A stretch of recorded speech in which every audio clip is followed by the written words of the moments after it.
Hello, my name is Ashlyn. And I'm Amy. The topic of discussion today is Ponzi schemes. Some questions that I'll be answering today are, what are they? Are they illegal? Are they the same thing as pyramid schemes? And then I'm going to give some examples of Ponzi schemes and what kind of red flags they have. So I'll first be discussing the original Charles Ponzi scheme, where he attempts to profit off of international reply coupons. When his original business plan failed, he tried to be a businessman many times. He's left with a flood of investors that want a return on their investment and fast. And then there's another one where a woman falls deep into a Tinder dating scheme where her new fancy relationship turns out to be a giant money grab. Finally, we have Doc Gallagher, or the Texas preacher. He uses old Christian people's faith in God and accesses these people through his popular radio show to advise them in financial matters, eventually preying on them while hiding behind his righteous persona. And you're listening to Rose-Colored Glasses, The Red Flags of a Ponzi Scheme.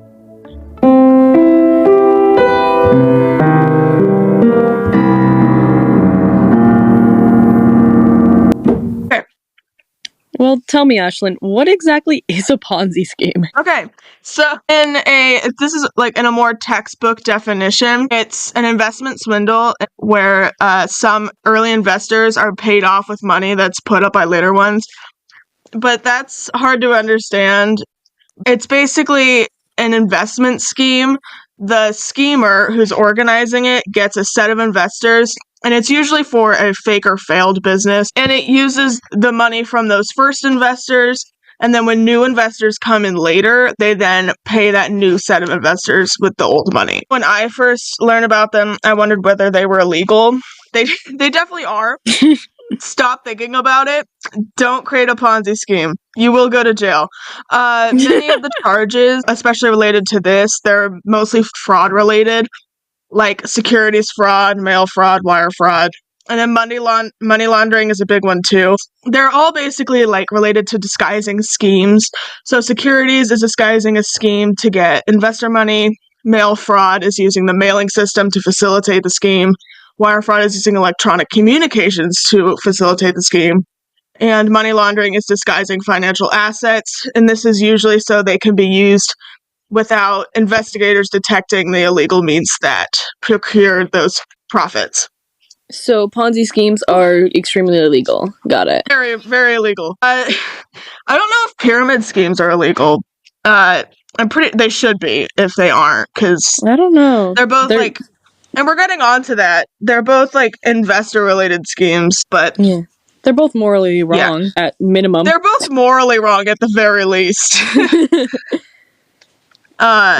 What is the difference between a Ponzi scheme and a pyramid scheme? Yeah, so the Ponzi scheme is there's only the people who are investing in it only have to make one investment.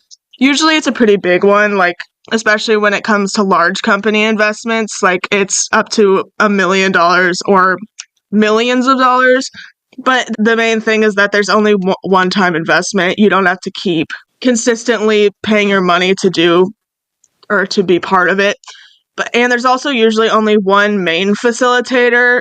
It's not specifically always one person. There's usually a group as well. But it's one group instead of multiple people collecting investors. And investors don't have to recruit new people. That's the big thing in pyramid schemes, is they get that money through initiation fees when people are recruited.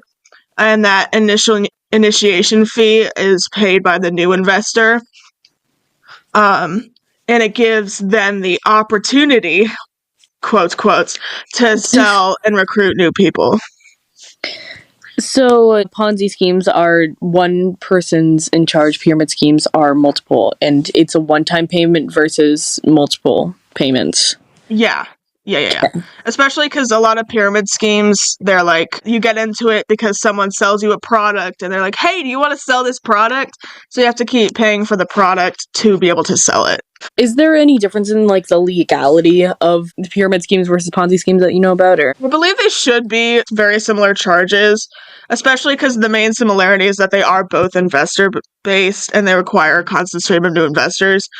So, assuming securities fraud, mail fraud, wire fraud, depending on how the pyramid scheme is facilitated, should probably have some of those same charges. Usually, you can't pull off a scheme, Ponzi, or pyramid without doing some form of that. Yay. It'd be pretty hard, pretty hard. We love manipulating people. Yay! Yay! All right. Yeah, where did the Ponzi scheme get its name? Yeah, I've always wanted to learn about this, and I didn't know how old it was. I think it was like the early 1900s, I believe. And there was this dude, his name was Charles Ponzi, and he had been looking for something that would make him rich for a long time. He'd gone through an astronomical amount of jobs, actually. He'd spent 15 years back and forth between jobs. Some of the things he was doing was like, he was a translator, he was a sign painter, he was a grocery clerk, he was a librarian, he was a banker. He was pretty much like anything under the sun you could have done, especially in the early 1900s. He had a lot of jobs, but he was checking his mail and he found an international reply coupon. And this coupon was basically a thing that you got, and it let you pre-purchase a stamp in another country. You would usually send it with international mail, and you would send it to the person you were sending it to in another country, and then they could use it to pay for their stamp to get a reply. And due to like a bunch of inflation-related things and just price differences over time in the early 1900s especially, the international reply coupon prices became very different very quickly. And if you bought one for $1 in Italy, it was worth $2.30 back in America. And here's the thing: at this point, this scheme could have been completely legal. Wow. Wow. But what did he do? What did he do to make it? So it does get illegal eventually, but it's legal.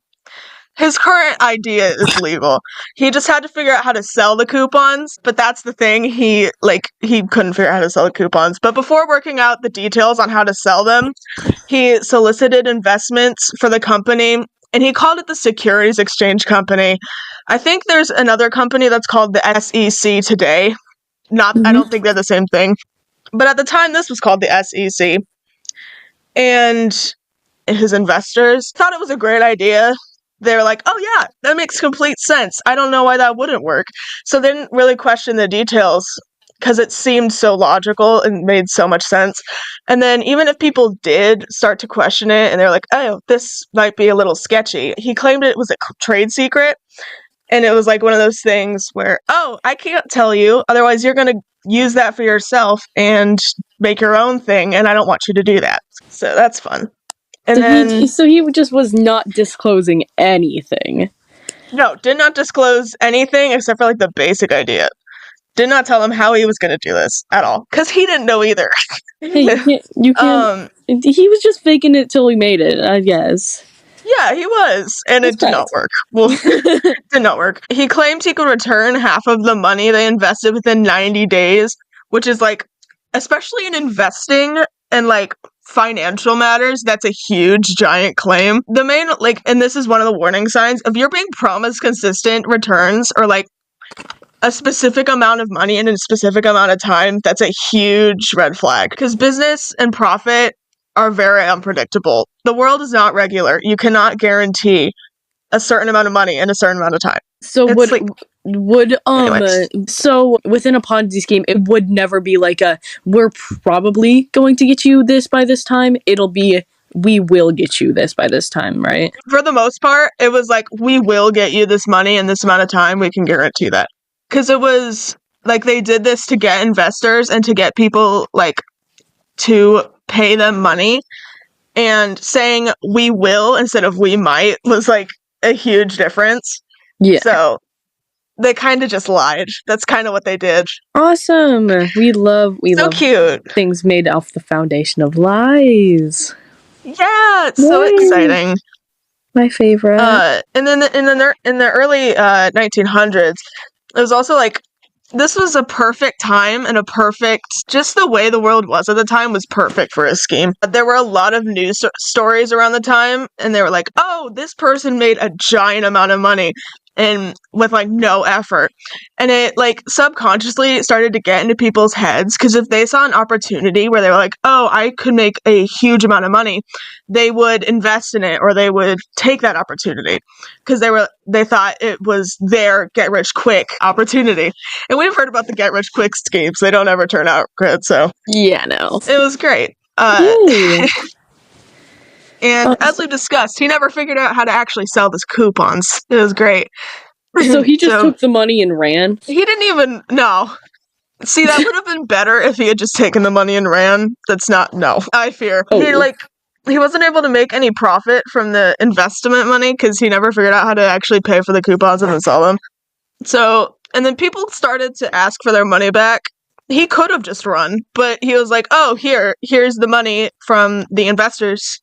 Because he panics and he was like, I have all this money and people want their money back, so I'll just give them their money back, which is illegal. That's exciting. And then, like, that's the huge foundation of the Ponzi scheme, mostly. Just panicking and giving the investors their money back without actually making any actual profit. Great. And eventually, what? Sorry. Great. That's such a good idea. Just don't figure out your plan and get money first. Right? Like, all of his problems would have been solved if he just, like, had actually... I don't think he could have ever figured out how to sell the coupons, but he should have thought about it first. Yeah, he should have pondered for a few moments. Yeah!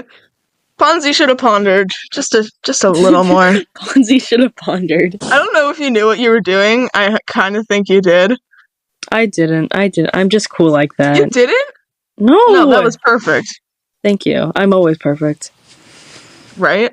Yeah. Yeah. Is there more to that story? Yeah, and then eventually, so regulators started looking at Ponzi because after a long enough period of time, people start to realize things are looking weird.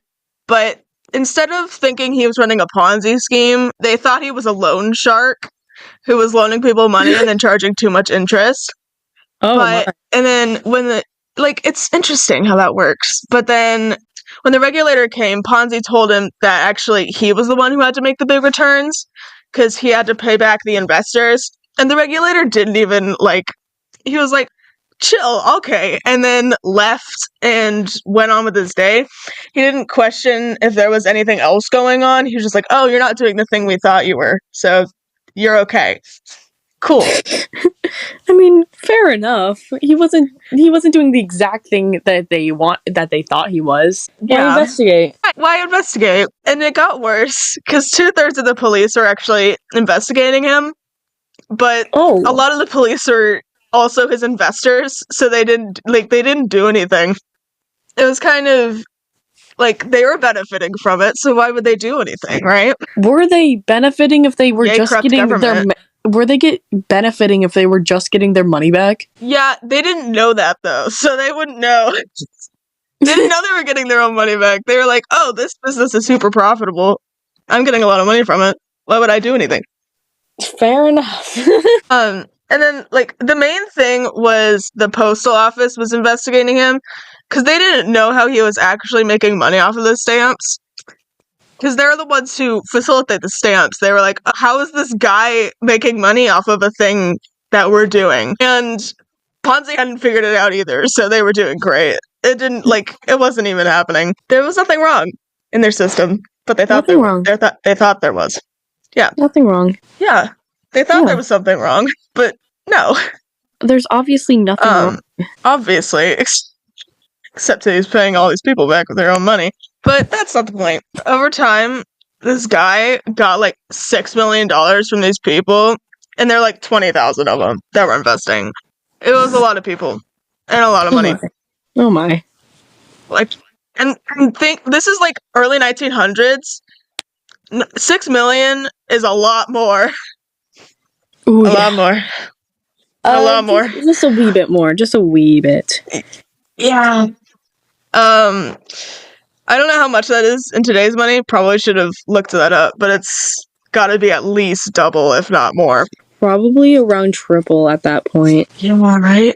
Eventually, his scheme had to fall apart because we wouldn't have known about it today if it hadn't. It mostly started when someone tried to sue Ponzi, and they claimed that they partly owned his company, which is interesting. And he just like, dude, you literally just invested in my company. I paid you back. You don't own the company. But regardless, and that makes sense. Like, Ponzi was right, at least in that regard. He was like, the guy did not own the company, did not own part of the company. But anyway, the court just froze his bank accounts anyway to investigate it, even though, in my opinion, that should have been it. But anyway, thousands of investors were looking at this guy, and they were concerned that they weren't going to get their returns back now that his bank accounts are frozen. Ponzi still managed to pay everyone off and get back their returns, but regulators found this suspicious. And I would too. Like, if if a bunch of people come and try to get their money back and he's just able to pay them readily, I feel like that's weird. Yeah. Like, you shouldn't just have that money ready to pay a bunch of people back, especially in like financial business or investments or whatever. Yeah, that's quite an interesting thing to happen. Yeah. I mean, there's that red flag again. Yeah, if they can readily give you back your money effective immediately, probably not a good sign. Yes, effective immediately. Like, just gave them their money back immediately. Like, give me my money back. Okay. Okay. Here you awesome. Here you go. It's your money. And naturally, of course they found this suspicious, so they checked the guy again. And now he's kind of getting stuck, so Ponzi tells them that he'll let them check his records. And they can even pick the auditor, and an auditor is just a person who checks financial documents. But Ponzi spent a lot of money on a lot of things. Of course, he paid his investors back, but he also spent money on mansions, and he put some stakes in some companies. He put a lot of stakes, especially in banks, which I think is ironic, because they're the ones who are eventually going to ruin this guy. But yeah, so Ponzi never found a way to profit, so he can't actually come up with all the money he owes to investors, obviously. He can keep it going for a while, but at a certain point, his money's gonna run out. So he knows the auditor will count all his debt, and Ponzi will just, like, when Ponzi reveals the money that he actually has, won't match up at all. Not at all. Because, like, if he hadn't spent any money on anything just outside of paying his investors back, he probably would have been fine. But no, he had to buy a mansion. He bought a mansion. And he had to buy a mansion, obviously. So as you do. His money's not going to add up. Actually, that's a common theme in a lot of these, actually. A lot of people start to buy big, rich person stuff. How awesome. Yeah, it's awesome. Just buys a bunch of stuff. But he's not gonna, like... Ponzi is very determined for some reason. He does not want to get caught, and honestly can't blame him. He's gonna go to jail, but he stops at a bank.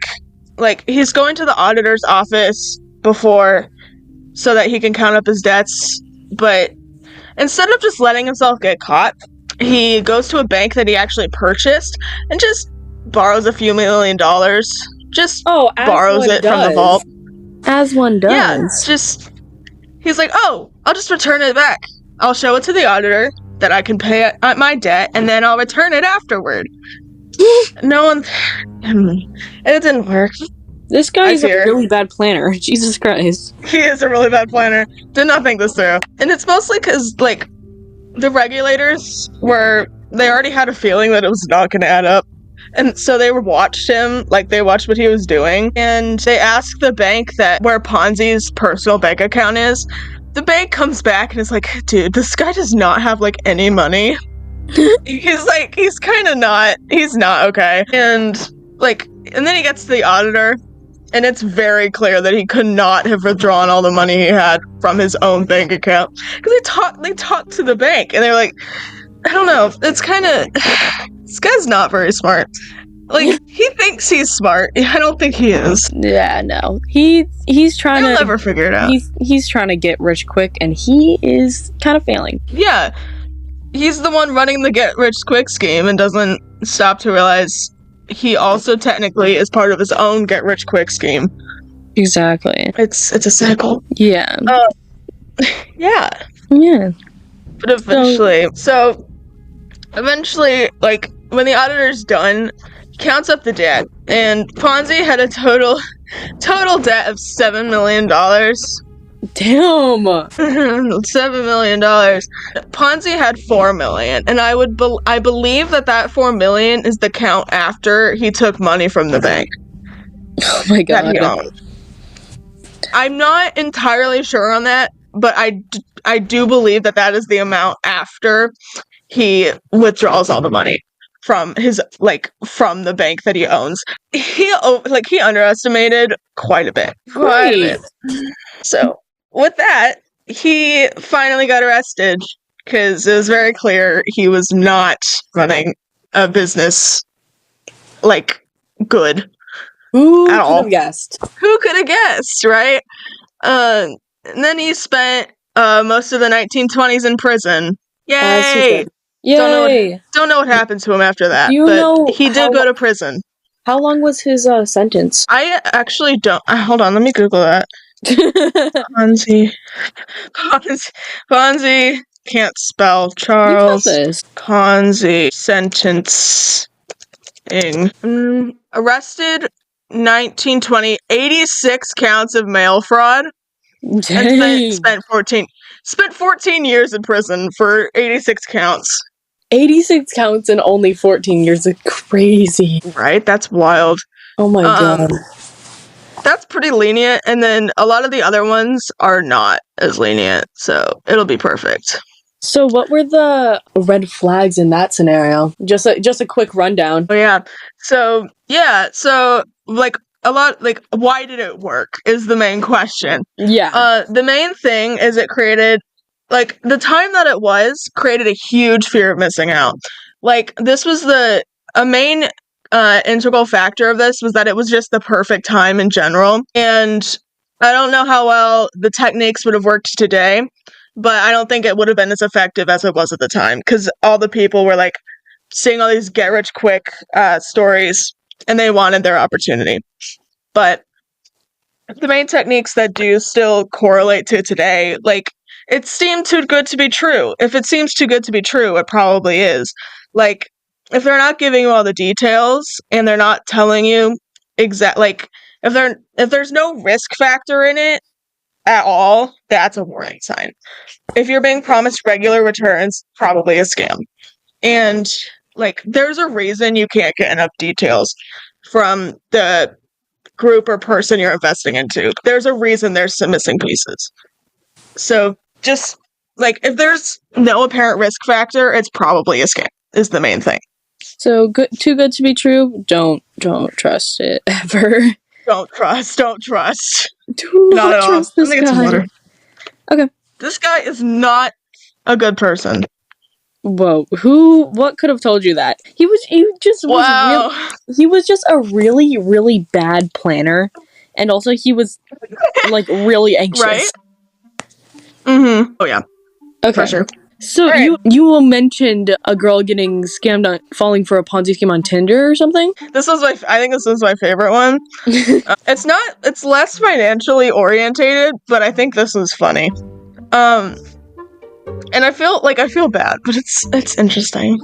So this one girl, her name is Cecilia, and she opens Tinder one day, and there's this dude on it. His name is Simon Lviv, and to her, he was very attractive, and his picture made it apparent that he was very wealthy, very prolific in that financial aspect. And his profile claims he was a CEO of this very profitable diamond business. This guy, according to his profile, very rich. And then, I vaguely know how Tinder works, but, they end up matching. Yeah. And they have a date. It's very exciting.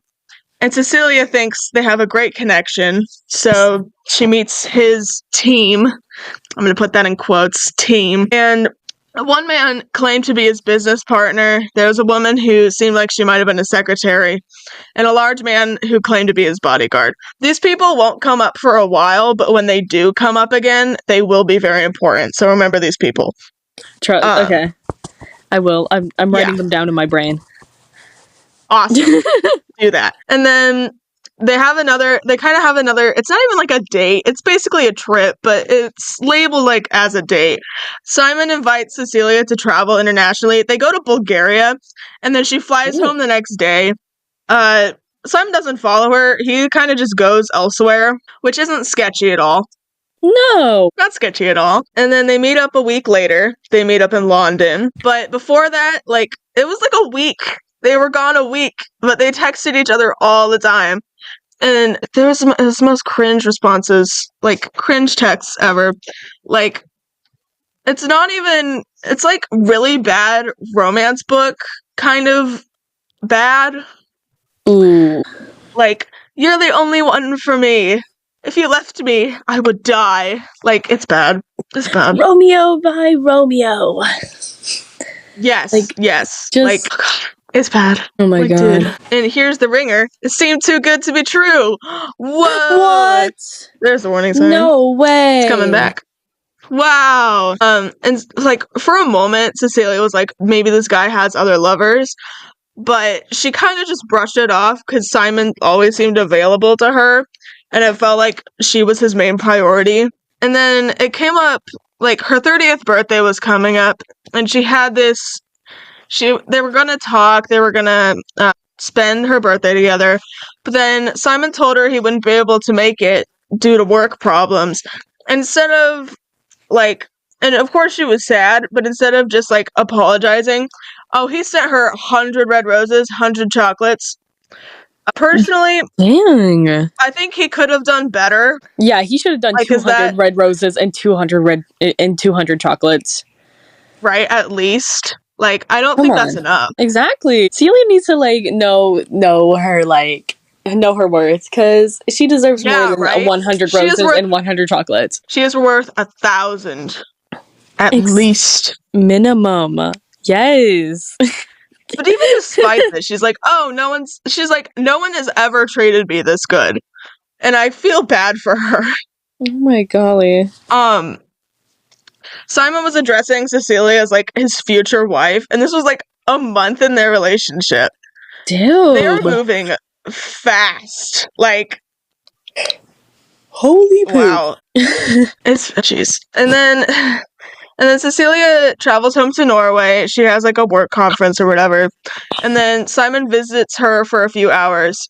And this makes her like super happy, and she's in a great mood, which sets her up for Simon's awesome, amazing move. The day after, he asks her for her American Express like credit card. Oh my. And this is where it starts. This is where it starts to down spiral, okay?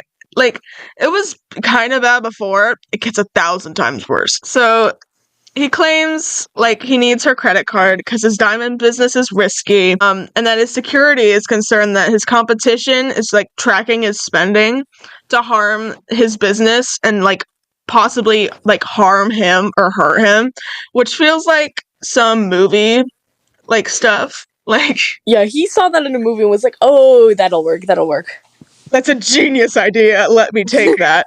Because like, you're telling me your diamond business is this important? That your diamond business has a rival company that's gonna try to hack into the mainframe. Like, what? And like try to kill you, like, sir. And like, you're not Please. that important. Calm down, bud. Right? It's like, it's not that deep. It's really not. But anyway, Cecilia, I feel so bad for her. She believes him. She can do so much better. But Simon claims he's gonna pay her back. And before, like, he doesn't even just ask for the credit card. He asks for a very specific setup for this credit card. He's like, oh, you have to pay for the premium card, and you have to report your salary. It's $200,000 to ensure high credit limits so I can spend a lot of money on it. And this is supposed to, like, sustain his daily operations.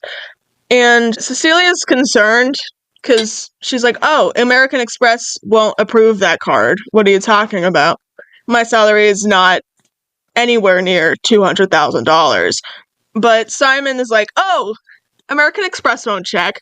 And unfortunately, he was right. If American Express had checked, this probably would have all been a lot better. Oh my. Thanks, American Express. This whole thing's Thanks, your American fault. Express. Entire thing's American Express fault. But anyway, she applies. She gets this card. She gives it to him 2 weeks later. Because how could she say no? She thinks it's for, like, the good of his business. And she thinks she's keeping him safe. And then, this is kind of wild. A few weeks later, Cecilia gets, like, an image proving the threat of this diamond business. It's like a picture of Simon and the bodyguard guy, and they're in an ambulance. And I think it's so interesting, because there's no way this is not set up. Like, oh my god. This is clearly a setup, and it's just kind of wild. Oh, jeez. Poor Celia, she just wanted to get that bag. And... like, right, she's trying so hard. I feel so bad. Like, and then, like, this threat, this imaginary threat, buys Simon more time, because Cecilia is actively racking up, like, giant amounts of debt, like, piles of debt, because Simon is spending so much money on this poor woman's card. He spent, like, $75,000 in her name in less than a month, and she had not gotten any of this money back yet. None of it has gotten back yet. And he would stall every time she asked for her money back. And then, like, it wasn't even just the card. That wasn't even all the money he was stealing. Like, over the time of this, like, 1 or 2 month relationship, she had taken out loans for more than 10 banks. Oh my god. Like, given him over $240,000. Oh my god. Like, that's more than she said her yearly salary was. Dude. And, like, at this point, like, their entire relationship seemed to revolve around money. So Cecilia's kind of like, can you, like, not do that? And she receives a receipt for a $500,000 transfer. See, this could have been awesome. This could have been great. But the actual transfer didn't ever come through. Just the receipt for the transfer. She didn't actually ever get the money. Huh. So, well, this guy's so he was like, yeah, you could have $500,000 that I'm gonna pay you back, and then he just did not. Yes, that is exactly what happened. Great. It's awesome. And, like, at this point, she's kind of on her, like, final straw. She's kind of losing it. So she sets up an event, and it's, like, all of her friends and family. Simon promised to go. He never showed up. And he apologizes over. Right? And this guy apologizes over text. Doesn't even send her any roses or anything. Not, like, he needs to send her 100,000 more roses, bro. Yes! Right? She responds a little cold. And she's losing it. But then, and, like, a little bit later, Simon asks for more money. And finally, this is the exciting part, Cecilia finally decides to cut off all contact with him. Thank God, Jesus. Right? She's done. She is done. Good. She's still kind of in debt, though. It gets worse. She's still in debt. But she's visited by American Express, and they had been investigating this Simon guy for a long time. And this poor woman, they tell her she was, like, one in a group of women that Simon was extorting for money. Dude. He was a well-known schemer, especially to these American Express people. And he'd been running an online dating Ponzi scheme through Tinder. And he used one lover's funds to court another one. Like, because all that money he took from Cecilia was totally using that to just pay for other girls' dates. Oh my god. Like, so he was stealing her money, ruining her life, and also cheating on her all at the same time. Yes. Great. Yes. This is the whole shebang of sucky person. Like, I think of a really bad person, and it's just Simon. It's just Simon. Yes, it's just Simon, because he sucks. He does. He's the worst. And then Cecilia finally cuts Simon off. Good. And then he calls and threatens her. No. And it's jeez. And then Cecilia, like, she files against Simon at the police because she's, like, been extorted all this money. But no one would take her case, so she eventually just turns to, like, the tabloids. because she's desperate. She didn't want to tell her story on the news because she knew she was going to be judged for falling for the scheme. But She was manipulated like hell, so she was manipulated, and And it's then- we're always notorious for victim blaming. yeah. That's what we do.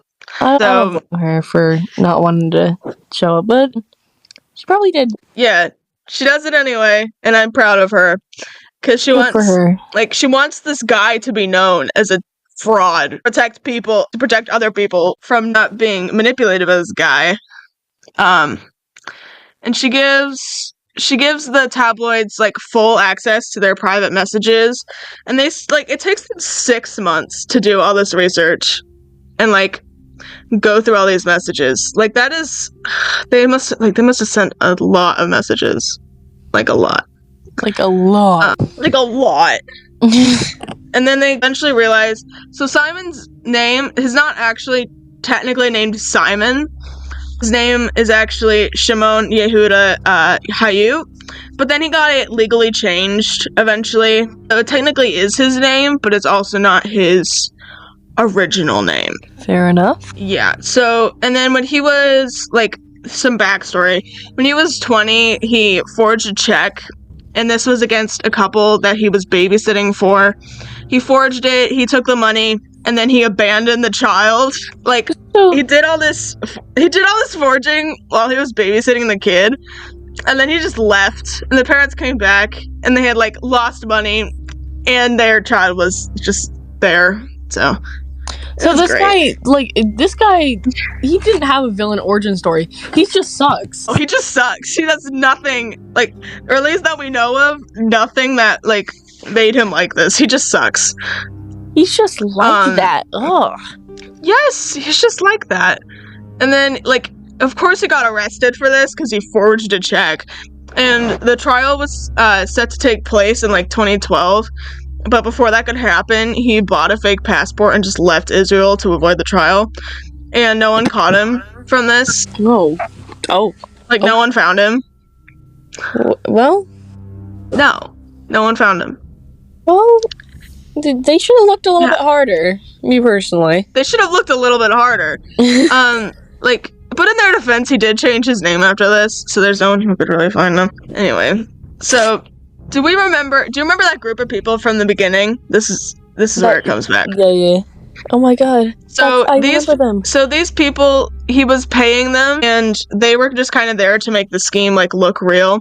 The secretary, the bodyguard, the business partner, they were there to make it look like he was an actual businessman and actually doing what he was doing. But they also were almost definitely in on the scheme, and they came up with some ideas to get him out of sticky situations. Because you're gonna run into a few if you're courting a butt ton of women. Yeah. So yeah. Yeah. He does get arrested though. Good. Simon does.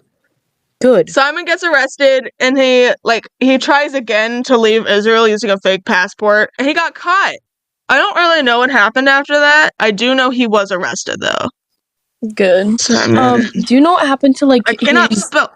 Do you know what happened to his crew? I do not. Hold on. Simon the Views. You got this. He was, from here, what I have is he was sentenced to 15 months in prison. Girl, 15 months? I think that was just for Oh my god. He did all that for 15 months? Dang. I think they might be charging him now for the Ponzi part. But I'm not quite sure about that. Oh my god. I think the 15 was just for the passport thing. But anyway. I'd hate this guy.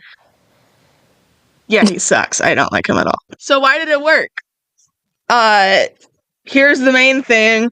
Felt too good to be true. What? Those who were involved, they felt special, they felt chosen, because this guy was apparently really attractive and he was rich. And he was charming. I sense a theme here. Yeah. He was charming. It was easy for people to trust him. That trust let him extort thousands of dollars out of these women. And it was unfortunate. So fun and awesome. I think Texas Preacher is a lot better, in my opinion. Texas Preacher? I like this one. This one's fun. Okay, I'm excited. All right. So, Texas Preacher. This is like, so his name, he's called the Texas Preacher a lot in, like, other podcasts or, like, news. But his name is Doc Gallagher. And this guy runs a radio show. He was known for his radio show, and it was this kind of religious-based financial show. And, he was considered the money doctor in Dallas. Like, this guy lives in Texas, obviously based on Texas Preacher. Wait, he lives in Texas? What? Wow. But with his radio show, he spread a lot, like, with this radio show, he was spreading some, like, wild ideas, especially related to, like, religious financial ideas. He was like, oh, God wants you to be prosperous, and he wants you to take opportunity. And this resonated with faithful people, and it just kind of led them into his trap. Because the get-rich-quick idea, this is like that, but modified. Great. So And then he's manifesting his destiny. Yes, he is manifesting his destiny. Awesome. Yes. We love when they do that. Yeah. And then he was also like, oh, don't trust the government. Trust in God's word. Oh my. Okay. Which I understand at a certain point, but also at the same time, that's kind of a wild claim. It's kind of... Yeah. Me personally... Anyway. No. Yeah. And then his, like, my favorite one, he's like, oh, put, like, Jesus Christ in the center of your financial planning. Because the Bible talks so much about investing in stocks and stock market. Yeah, did you not know the Bible is just, like, how stocks work and stuff? Like, there's a... Yeah, the book of Joseph is about crypto coin. Yeah, exactly. So yeah, it's kind of like, it's not your money, it's God's money. So obviously, use it how he would want you to. And it was like, it didn't, like, I feel like a lot of younger people were able to sniff this out and were like, oh, this is weird. But, like, he had a very specific niche. He catered to conservative Christian values. Yes, conservative Christian values, especially in old people. Like, especially always people the old people. Like, it's always the old people, and it's mostly, like, those who were already retired, like, because they were the ones listening to radio shows. Young people didn't listen to radio shows. And then also, those who were already retired had, like, retirement funds, and they were, like, a lot of them were seeking wealth so they can provide for themselves and their extended families, even though because they can't work anymore, but they're still trying to find a way to profit. And he loved this idea. So he very much pursued that, like, to a T. Oh my. Yeah, so it's great. And then, like, he was also, I believe he got, like, a bachelor's degree in philosophy, which is an interesting, it's just, like, an interesting that's a development. Yeah, it's just, like, an interesting fact, like, and I feel like it adds a lot to this guy's character. He got a philosophy degree. Yeah, he got a philosophy degree. But he was also, like, he was very good at dumbing ideas down, and that might have come from that philosophy degree. Yeah. But the way he presented his ideas built trust with his viewers. And this trust kind of built, especially to a point where a lot of them wanted one-on-one meetings with this guy, so that they could discuss, like, financial stuff, like financial opportunities. Okay. And then, this guy, he would discuss a lot of things with them, like, of course, like, religion, but he would also discuss retirement plans.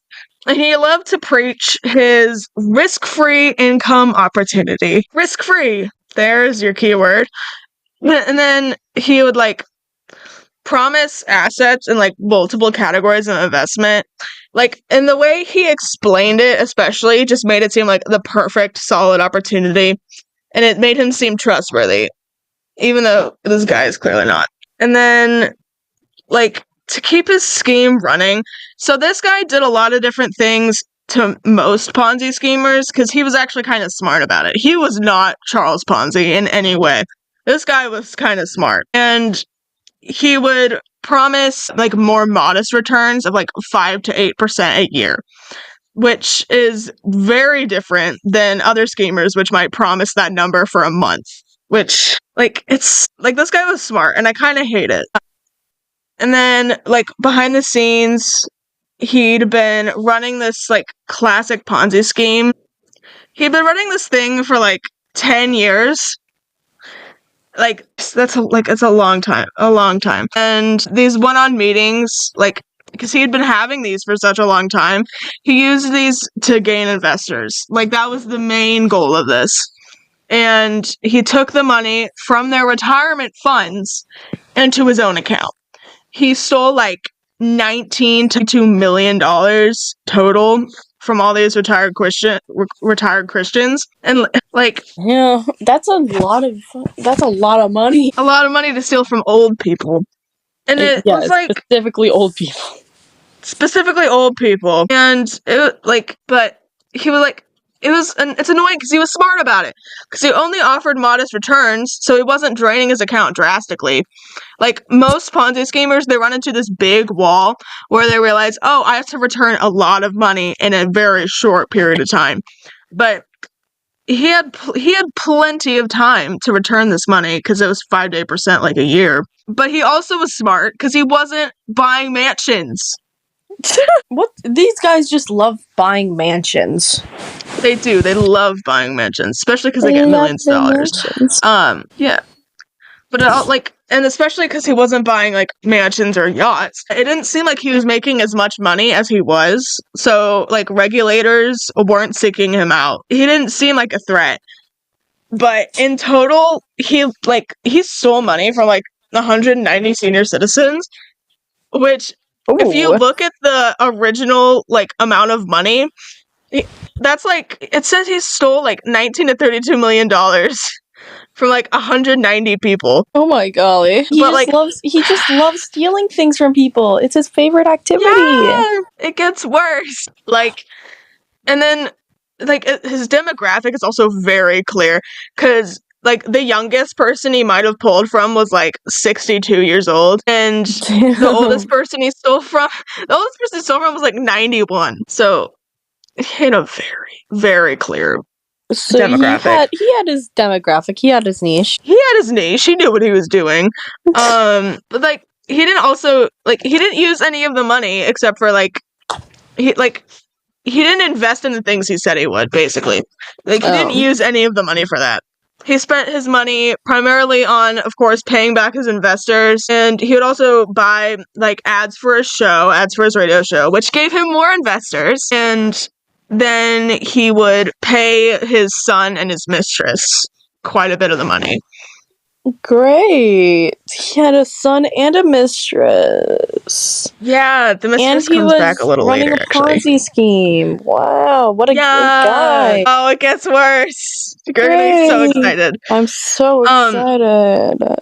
Yeah, but this guy's this guy's whole game was just using religious faith as leverage, because it gained a lot of trust in elderly Christians, and it made them trust him with their money too. Like, they didn't just trust him to tell him about religion. They trusted him fully with all of their assets. Oh my god. It was bad. Like, good news. Eventually his scheme did fall apart, and this was due to like two main events. The first one, an investigator received a complaint that their like elderly, dementiated family member had lost a lot of money recently due to a forgery.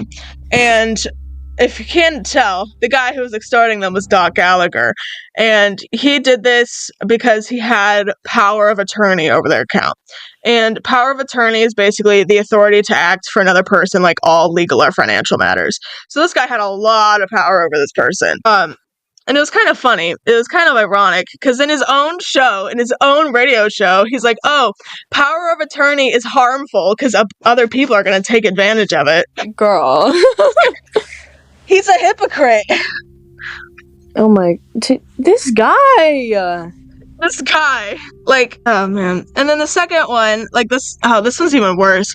He stole settlement proceeds from an orphan who was sexually abused. From an orphan? What the hell? What is this guy doing? An orphan who was sexually abused. And they had received proceeds because they had like an abuse settlement in court, and they got money from the settlement. And then Doc took the money into his own account. Oh, dude. This guy sucks. Like, a lot. Like, it was bad. Yeah. It was bad. But then, like, fortunately, the best thing that could have come out of this is that they are both very visual and very apparent financial crimes. So there is evidence. Like, there's solid evidence. So he got indicted, which is great. And he only had like $800,000 in his bank accounts out of the millions that he stole. Great. Like, he was smart about it, but also not very smart about it at the same time. It was kind of, So he's it's not smart in cute. comparison, and that's kind of it. Yes, he is smart in comparison to Charles Ponzi. Yeah, and this is he entered a guilty plea in 2021. Like, this is a plea deal. Plea deals are supposed to be less bad, and they gave him Ooh. 3 life sentences and 30 extra years. Damn! Oh, this guy's 80. He is 80 years old. They were not playing with this 80-year-old man. They did not play, and he lives in Texas, so it's kind of like his bad. Yeah. Like, Everything's if he bigger in wanted to Texas, run this including the scheme, sentences. yeah, right. If you wanted to run this scheme anywhere, do not do it in Texas. Do not run no schemes in Texas. They will sentence you hard. And then like remember his son, like he was paying his son, but he got out unscathed, even though he was kind of involved quite often, because the money that his father paid him was actually not that much. They were kind of able to prove that. They So were he like, just kind of got off. not whatever, we don't care. It's not important. But then, like, and this is usually another common theme in a lot of Ponzi schemes. They like to keep their loved ones in the dark because they don't want them to be charged. But then, like, at the same time, he also, like, his mistress is arrested because she failed to reveal she has a ranch that she bought with $2 million of his money. $2 million on a ranch, dude. Right? And her Just trial go to was Walmart set at in that point. 2023. Right? It's kind of obvious. And then, like, her trial was set in 2023. And in July 2024, they sentenced her. They gave her a life sentence. And at this moment, she was like 65, which is not as bad as Doc Gallagher's, but it's still getting pretty bad. 80 years at Right. at his big age of 80. Yeah. And, like, it also doesn't help. Some people think that the scheme may have been the mistress's idea. I don't know what proof there is behind that. I just know it is a theory. Especially because she was paid quite a bit of money compared to his son, who was not given enough money to even be charged. So he just really liked his mistress, and kind of just really liked his mistress, you know. Yeah, as you do, as you do. I love all of my mistresses. Right, all of them, every single one, enough to give them $2 million and then get them charged with a life sentence. I love them so much. I let them face the consequences of my actions. Yeah, right? Yay! And then from this, like, because Doc Gallagher sucked, a lot of the victims lost their, like, life savings, and they weren't able to retire because Doc drained their accounts. Oh my, that's so sad. It was bad, right? This guy deserved 3 life sentences at this point. He did, plus 30 years. Plus those 30 years. Were very valuable. And then, like, in the end, they collected $5 million from him in lawsuits. And they gave that to, I believe they gave that to the victims of the scheme, but $5 million compared to like 19 to 32 million is not as not as great as it seems. But this one, like, why did this one work? Like, the main thing in this one is that he used his, like, righteous figure as a religious person and he hid behind that, so a lot of people trusted him with everything they should not have trusted him with. And then again, like, the main theme of all these is that it seemed too good to be true. He claimed it was a risk-free investment opportunity, and especially to old retired people, it seems like a great idea. Like, why wouldn't you want to profit off of that? So yeah. Why wouldn't you invest in something that's risk-free and then lose all of your Right. retirement money. Right. Like, it's the perfect plan. No flaws. No flaws. Not a single No one. flaws. So we're finally nearly at the end. This ran a lot longer than I thought it would. It's okay. It's okay. But yeah. So like, what are the main common themes? Obviously, the main common theme is that it's too good to be true, especially in finance. There should be some risk factor when you're applying or you're investing, because business is unpredictable. If you're being promised money, like immediately in a certain time period, that's not a reliable business. Yeah. If you're being promised money, it just no. No, Just no, just don't. if it's a business, they cannot promise you anything. Yeah, they can't. Because, like, that's the whole thing about business. It's a risk. It is a risk. And a risk to hopefully make profit. Whenever you're investing too, you're also taking a risk to maybe make profit. And if you are taking no risk with your money, then you're getting scammed. So don't do that. Don't do that. Don't do that. That's bad. That's bad. Don't do that. Bad. Bad. And then the other thing, like another main thing, is they're just very charming. Like most of them, except for maybe Charles. Charles is kind of weird. Yeah. But most of them they were very charming, or they made you feel special and chosen. So they just they seem trustworthy. They seem like you can give them their money. Give them your money. Even with Charles, people were like desperate for a get rich quick scheme, and also they were like oblivious to the ideas of like a Ponzi scheme because it didn't exist yet. So like he just targeted people who like trusted him. That's what he did. That's what all of them do. They target people who trust them. Yeah, because it works so well, and it's kind of annoying that it works so well. Yeah. Fortunately, they Ponzi schemes do they all pretty much collapse. Good, because eventually you're going to run out of investors and you're going to run out of money, so it's not going to work out.